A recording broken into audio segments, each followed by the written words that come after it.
Sa mundo ng Hollywood, hashtag bow down to the Queen. Dahil pinangalanan na ng Music Cares ang kanilang Person of the Year para sa 2026. At yan ay ang Grammy-winning superstar na si Mariah Carey. Narito ang report ni Showbiz Angel. Just in time sa official Grammy Week event next year, opisyal na kikilalanin bilang 2026 Person of the Year ng Music Cares ang American singer-songwriter na si Mariah Carey. Ito ang nilay para sa di matawarang ambag ng 5-time Grammy Award-winning artist sa larangan ng musika, gayon din sa kanyang long-standing commitment sa pagsuporta sa mga komunidad at sa mga nangangailangan.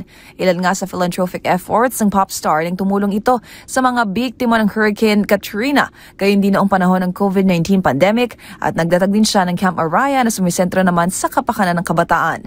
Batay sa anunsyo, gaganapin ang ika-35 edisyon ng Person of the Year Benefit Gala sa Los Angeles Convention Center sa January 30, 2026.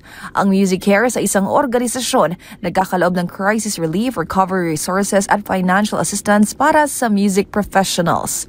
Magunita na noong nakaraang linggo lang, dinala ng All I Want for Christmas Is You hitmaker ang kanyang The Celebration of Mimi sa MOA Arena.